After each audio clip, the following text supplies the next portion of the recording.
On this episode of Adventure Dining Guide, we're hitting the trail to find out what's tasty along Spain's Camino de Santiago. The Camino de Santiago, which is also known as the Way of St. James, could be renamed the Camino de Comida, the Road of Food. This 500-mile trail is the perfect way to taste the various cuisines of northern Spain. A person who's walking the Camino, commonly referred to as a pilgrim, will experience a plethora of dining options along this world-famous route. So here are 7 tips to help you get prepared for your Camino culinary journey. The average pilgrim should expect to pay roughly 35 euros per day for accommodation and 3 meals. This means that there's many ways you can save or splurge when it comes to food on the Camino and stretching your budget. If you're pinching pennies, try purchasing food at local markets and making your own meals. If you're in the mood to splurge, take advantage of the many restaurants, bars, and cafes that you're going to find along the way. Being a pilgrim means that you operate on a very different schedule than most Spaniards. A day on the Camino begins around 6 a.m. and you're in bed by 10 p.m., whereas most Spaniards don't even begin dinner until 10 p.m. Bars, restaurants, and albergues catering to pilgrim traffic serve their dinners earlier, a pilgrim's meal, which is usually available at 7 p.m. The pilgrim's meal becomes a staple. It costs 8 to 12 euros and it has 3 courses with bread and wine. Some of the best meals come from unexpected places, like this family-run albergue in Belorado with their fabulous homemade dinners. At some point along the Camino, you simply must experience a pilgrim's meal. Sitting around a dinner table, eating family style, is a perfect opportunity to get to know your fellow travelers.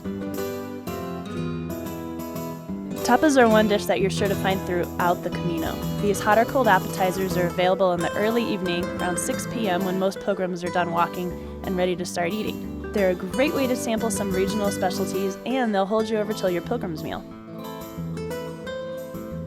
Study a map or guidebook each night so you know what lies ahead the next day.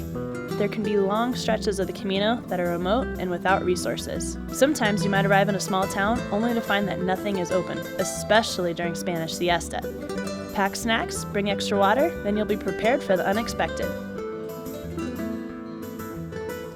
It's very difficult to find takeaway meals on the Camino. Coffee is served in a mug, not a to-go cup. Some places have pre-made sandwiches or grab-and-go snacks, but for the most part, stopping for a break at a cafe is a big part of walking the Camino. It is perfectly acceptable to reward yourself with a snack or coffee whenever you need a rest. Yeah, a friend of mine told me that it's Jean-Pied-de-Port and Santiago and a lot of restaurants in the middle. On the Camino, you'll experience a wide range of regional Spanish cuisine that changes with the landscapes. There are several staples such as tortillas and bocadillos that you're going to find everywhere. But keep an eye out for regional specialties such as pulpo, pimientos padrones, Santiago cake, and paella. When you come across a local specialty, especially if it's homemade, you gotta try it. Just a heads up, many businesses in Spain shut down on Sundays. If you're planning on staying in a small town on a Sunday, you might not have many dining options available. In which case, revert back to tip number 4, plan ahead and stay in an albergue that offers a pilgrim's meal or pack a picnic. Thanks for watching this episode of Adventure Dining Guide. Hopefully you picked up some tips for your Camino culinary journey. Happy trails and buen camino!